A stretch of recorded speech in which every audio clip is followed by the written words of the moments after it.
Okay,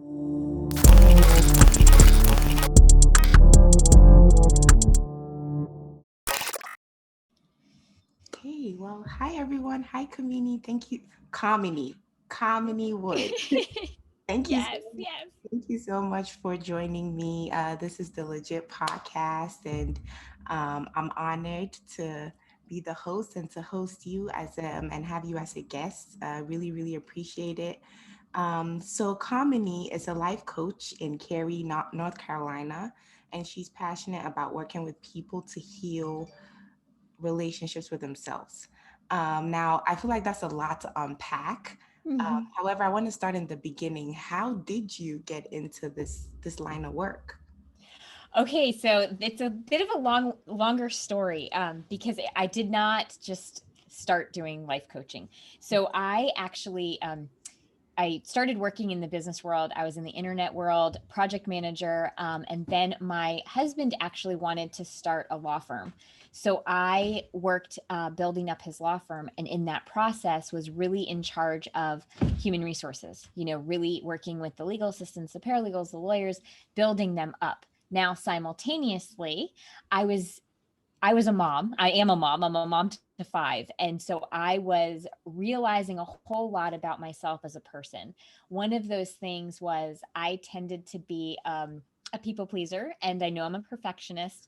But what happened was, as I was working in that industry, in like that human resources direction, um, my kids were growing up and they were starting to show signs of that people pleasing behavior. And it was a huge wake up call for me personally of recognizing, wow, I can give to others, right? And I can help them grow. The piece that was still missing was my own internal dynamic, that story that I had told myself. And I was showing up as a people pleaser. So now my kids were showing up as that too. And I realized that if I would at least slow down, do that self work, shift it, we could shift it for other generations, right? Because if I didn't change anything, we were just going to repeat the same thing over and over again. And while it's lovely to want to take care of others, that people pleasing can really put us into a bind. It can create that codependency. It can create that feeling of I'm not good enough unless I make others happy. So I really did my own self work, and through that process, coupled with this experience in the workforce, I realized that it really was my calling to work with others in helping them heal that relationship with themselves. Really, really uncovering and unpacking for them, what false beliefs might be hanging out in the background. Is it maybe a message of I'm not good enough, or I'm not worthwhile, or I'm not valuable, or I'm invisible? And how do we, once we have that awareness, how do we move from that into a place of really taking ownership of their life and living into who they truly want to be? Yeah, that's amazing. So what I heard was you were aware of a lot of things, very sensitive, and your kids are your why, primarily, right? That's really great. And so I want to unpack the healed relationships with themselves. Yeah. What does that mean? So what it really means is, first and foremost, recognizing that the most important relationship we have is the one we have with ourselves. When that is on a solid footing, we can then go have, grand success in business, for instance, and we can go have healthier relationships. But when that foundation isn't there, those things, it's maybe we still have those, but they're harder to come by, or at least a little wobblier, shall we say. And when we're talking about healing the relationship with the self, it is about unpacking and understanding what false belief or what false identity might be playing in the background. Is it that again, I'm not good enough, I'm not valuable, I'm bad, I'm not worthwhile. And again, this doesn't happen necessarily through a big trauma. Like, not every single person has had a big trauma in their past. We have the little traumas, the little T's. And what happens with those little T's are we internalize the experience or the message, and we create these false identities. So when we can bring them to the surface, now they've come to the surface, we're aware of them, we can accept that they're there, acknowledge them, and then we can make aligned action into living into who we truly are, right? Because as adults, when we're children, for instance, we don't have a whole lot of control over our environment, for instance. And so we might have that I'm not good enough false belief. But when we get into adulthood, now we're in our 20s and our 30s and 40s, we can recognize the power that we have. We can recognize who we are and the value that we bring by just being us, for instance. And Mhm. it's about embracing that and then living into that with commitments and aligned action. That's good. Sorry if I look down, it's because I'm writing. I'm taking notes. Of course. Yes, once you say you gotta ink it just so it doesn't go away. But so you're a life coach, meaning like you handle a bunch of stuff. So you said, stress, anxiety, um, body positivity. I want to touch on that a little bit because it's not something that's common. That's common. Yeah, yeah. So we'll hear about body image, right? But Mhm. the spin of body positivity, and it does, there are some people who have a negative connotation of body positivity because what they think is it means, oh, any size is fine, so you can be as unhealthy as you want. And that's not the thing with body positivity. It's really, again, we come back to the relationship with self. It's about accepting yourself as you are. You are this right person. And in that vein, as you see your value, it's about trying to be as healthy as you can. So healthy might look different for different people. Just because one person's healthy is X amount of pounds, it may not be the same for the other person. So it's really about shedding the number, and it's about just going with this focus of having a healthy body, a body that's there to help sustain you throughout each and every day. So it's about recognizing, again, it's about who am I on the inside, and then how do I want my outside to reflect that as well. Yeah, I always say something that before inner growth supersedes external growth because the inner growth is actually what transcends into external. And then also, you said something about relationship with self. Basically, we live with ourselves 24/7. There's no escaping that, right? So it's Yeah. really great. Yeah, it's really great when we're able to just accept ourselves as we are. I heard from this doctor that 90% of self-talk is negative, which is a really big number. And I can see that. I can see that. Do you have anything you want to say about that? I absolutely, I think that we are so quick to end up in judgment of self. And Mm, that's part of that whole, how do we heal the relationship with self? It's rooted in self-compassion. It's about self-kindness over self-judgment. Recognizing that when we are so self-critical, it just shuts everything down. Any type of creativity we might have, or any, ideas that we might have to think about a problem differently, just completely shut down, because when we're in that judgment mode, we're only thinking about what's wrong with us. And so it's about how can we shift it into kindness. So even if something didn't go the way we wanted it to, it's not giving ourselves a pass and saying, oh, well, too bad, it's fine. It's about awareness. Okay, that didn't go the way that I wanted it to go, but this is what I learned, and this is what I can carry with me going forward, which is that kindness piece. lessons learned, right?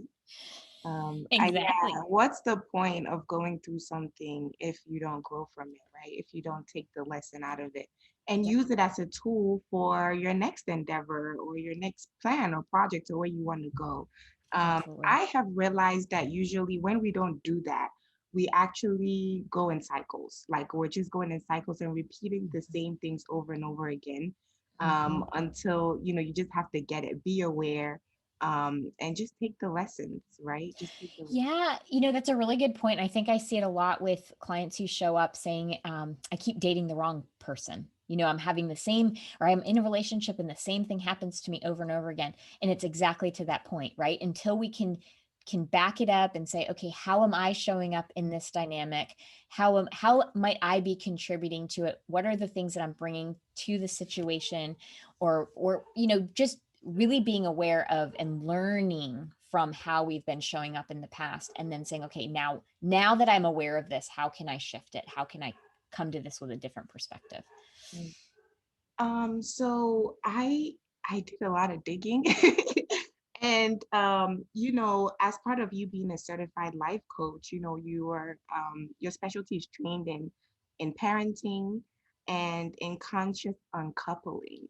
I Yes. want to touch on that part too. What is conscious uncoupling? I've heard of it, Yeah. but I don't know anything into detail. So conscious uncoupling really focuses on healing from that relationship that has ended, because if we don't fully heal from a relationship that didn't that has ended, and we try to just jump into a new relationship, most often doesn't work. Well, what does that mean? That means really becoming conscious of, our part, again, our part in the dynamic. So even if, let's just say there's a toxic relationship and it didn't go well, it's never to say, um, we look at it and we say, okay, even if 97% of this relationship was the toxicity in the other person's, I need to own my 3%. So it's about recognizing and taking and bringing to the consciousness what, how did I show up? Maybe what false belief did I bring into this relationship? Again, that's that relationship with self. So it's really focusing on how did I come to the relationship, understanding that, healing that piece of it, and then being ready to move on to the next relationship. And that's what they mean by conscious uncoupling. It's about releasing the old partner, releasing that old relationship, and also releasing yourself from those old patterns. Yeah. So what I heard is basically just take it off of the person and think about you, because now you're separate from the person, right? And so think about you and how you can take everything and just use it forward again. That's really good. And I think easier said than done. For sure, for sure. Easier said than done, but definitely necessary if you want to Yeah. be healthy for yourself and the next person. Yeah, it doesn't invalidate the heartbreak that comes with breakup, right? Absolutely. So I was on your IG, and there was a list of limiting beliefs. And you mentioned it that yours was I'm not good enough. It was about 11 of them, and Yep. I will read it out and I'll say what mine is, Okay. um, and then you tell me what that reflects or something. So it was one, I don't deserve happiness. I'm not good enough. Nothing ever works in my favor. I'm never going to lose weight or gain weight. Getting older means being sick all the time. I will never find the right one. True love is hard to find. It is impossible to find a job I love. I cannot do it. I can't say no to my boss, coworkers, manager, and there's never enough money. Kamini, mine was I cannot do it. I found myself, especially, so it goes hand in hand with it is impossible to find a job I love. Mm, I don't, not that I feel like it's impossible for me, but I feel like I don't know how to, especially with this podcasting, people make a living off of podcasting and radio and media and all that stuff. And for me, it's not that it's impossible, it's just I don't know how. right. And then that's why I say I cannot do it. And I try to put myself in spaces and, in communities and things that help elevate it. But just yeah, so that's my part. And I just encourage everybody to go through that list, just, repeat that and just think about what yours is. And what do you have to say about these limiting beliefs? So a lot of those are all tied to, like, if you drill them down, it's like I can't do it can be drilled all the way down to I'm not good enough. Right. And so then when we unpack, we Mm, uncover that very basic one, then we can start building up from that. Okay. So we can start counteracting. Okay, well, what's actually true about me? What's actually true about me, and the truth is I am good enough for all these things. These are all of my accomplishments already. I know that I'm good enough. Great. Now that we know the true you, it's about what commitments do we make in order to live into that. And as we start doing that and we shift that, we start breaking apart this idea and this limiting, the overall limiting belief that you named, which is I can't do it. yeah, Does yeah, that make sense? it makes a lot of sense. Getting to the root of things, right? Getting to the root of things. Yeah, I actually heard somebody was talking to me about a quote that they heard, and I really liked it. It was, you can't rewire a house until you've put out the fires, Mm, mm, yeah. right? And so you can't rewire. And I think a lot of people try to do that. Even if we just look at like losing weight, for instance, it's like, oh, I'll just lose this 20 pounds and everything will be fine. Outside, you've lost the weight. But if we didn't put out the fire on the inside, the fire of not feeling good enough, or that it's whatever was tied to the weight in the first place, for instance, you're trying to rewire something that the fire is still there. It's still going to have an issue. So anyway, random thought. No, no, that I mean that's good. I think it's a lot of work, going deep down and unlearning things that, you grew up learning and relearning things that don't seem normal that your mind tries to fight, resist, Right. but it is Right. what is healthy for you. I think it's a lot of work, and just I just want to acknowledge you and just, just say thank you for what you're doing, because this is what we need. Being able to show up healthy in the world for our relationships, for our families. This is really good, and that's why I really love this conversation we're having. I know it's gonna help one person at least, so that's amazing. Well, Kamini, thank you so much for this. We're going to go into our rapid fire questions just to know you a little bit more. It's Okay. totally random, nothing deep. I'm sure you can answer them. Nothing, Okay. and just 20 seconds or less. Try to answer them in Okay. 20 Okay. I'll try. seconds. Okay. First question: how do you define success? Ooh, that honestly, I personally define it as, am I happy? Like, am I feeling engaged in my life? To me, that means I'm successful. Okay. What do you first notice about someone when you meet them or speak to Their their eyes. them? Okay. First thing you do when you wake up? Drink water. That's good. That's good. At least you're not taking your phone. A lot of people do that. So Oh yeah, no. that's good. Thank you, Kamini. I want to talk about your Voices of 21st Century. Yeah. You authored that book, Powerful, Passionate, and Bold and Brave Women Who Make a Difference. You guys can catch that on Amazon. And I just want to thank you so much for what you're doing again. And thank you for being on the podcast, the Legit Podcast. Really appreciate you. But that's the end of our session here. Thank you so much for having me. I appreciate it. Thank you, Kamini.